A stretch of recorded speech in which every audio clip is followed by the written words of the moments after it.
గురుగారు కృష్ణాష్టమి అనగానే మనకి మొదట గుర్తొచ్చేది ఉట్టి కొట్టడం.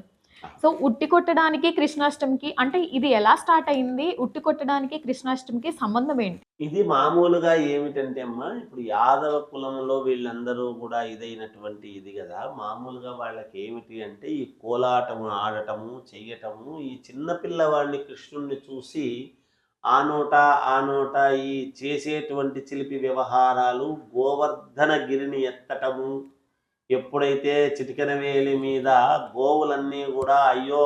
వర్షానికి ఇదవుతున్నాయి అని గోటి మీద ఎత్తి ఆ ఆవులనన్నిటినీ గూడా కాపాడుకుంటూ అవును. వచ్చాడో, ఆ మహిమలన్నీ చూసి ఆనంద డోలికలతో చేసుకునేటువంటి పండుగ ఇది. ఉట్టి కొట్టటం అనేటువంటిది. అంతేగాని దీనికి పెద్దగా ఏదో ఉంది అని వాళ్ళ ఆనందంతో అప్పుడు చేసేటువంటి ప్రతి దానికి అలా ఎక్కడం.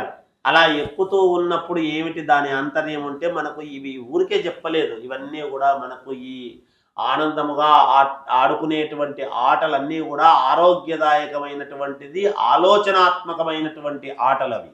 ఏమిటి అంటే కృష్ణుడు ఇలా ఇలా అందరి మీద ఎక్కుతూ ఉంటే ఈ జారి కింద పడటము, ఆ ఉట్టిని పైకి లాగటము, చేయని అంటే ఎదగాలి అని ప్రతి మనిషి ఎదగాలి, నేను ఎలాగైనా దాన్ని కొట్టాలి అనేటువంటి దృక్పథము, ఆశయము మన జీవితంలో ఎదగాలి అనేటువంటి ఆశయము ఉన్న ప్రతి వాడు కూడా దాంట్లో గెలవాలి అని చూస్తాడు. ఆ ఆశయంలో గెలవాలి అని దాని అర్థం. అందువలన హ్మ్.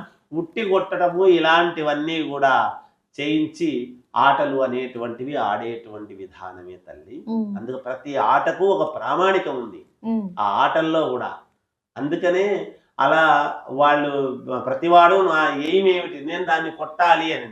అలా ఎక్కుతూ ఉండే స్తంభము జారేంత వరకు చేయటము, జారేట్టుగా చేయటము, లేదా వీళ్ళందరూ మనుషులందరూ ఉంటే ఎవరో ఒకరిని ఇచ్చేసి కిందికి పడిపోవడము, మళ్ళీ ఎక్కడము, ఎలాగైనా సరే దాన్ని కొట్టాలి అనేటువంటి ప్రయత్నంతో చేయటము. అంటే ఆ ఎయిమ్ నెరవేర్చుకోవటం, హ్మ్. దాన్ని కొట్టాలి అనేటువంటిది నెరవేర్చుకోవడం. అప్పట్లో ఆటలు అంటే ఇట్లాంటివి గాక ఇప్పుడు మాదిరిగా తిక్క తిక్క ఆటలు అవన్నీ ఉన్నాయా తల్లి? అవన్నీ ఎదుగుదలకు మార్గాలు. అంటే హ్మ్. ఆరోగ్యకరమైనటువంటి ఆటలు.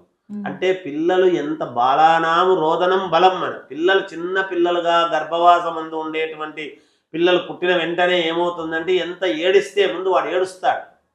ఆ ఏడుపు వలన ఏమిటి అంటే ఎంత ఏడిస్తే అంత ఆరోగ్యం. వాడికి వేరే లేదు గదా! వాడు పరిగెత్తలేడు, తినలేడు, దోగాడలేడు ఇంకా పిల్లలు.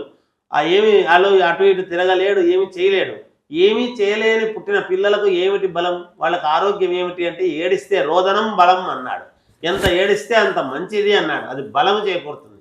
అంటే శ్వాస ఆ ఆ ఆ ఆ అని అరుపులో ఏమవుతుందంటే గర్భములో నుంచి ఊపిరి బయటికి రావటము, మళ్ళీ శ్వాస పీల్చుకోవటము, చేయటము చేస్తుంటాం.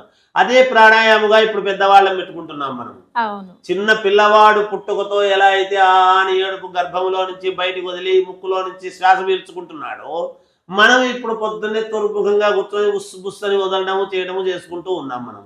అదే ప్రాణాయామం అయింది. ఆ ప్రాణాయామం వాడు అరుపుతో చేసినాడు చిన్న పిల్లవాడు తెలియదు కాబట్టి. మనం అరచకుండా మనం ప్రశాంతంగా కూర్చొని చేసుకుంటున్నాము, తెలివితేటలు వచ్చినాయి కాబట్టి. అందువల్ల ఆటలలో చాలా ప్రాధాన్యత, ప్రాముఖ్యత ఉండేటువంటి ఆటలే ఉండేటివి అప్పుడు. హ్మ్. అందువల్లనే ఇవన్నీ చేసేటివి. హ్మ్.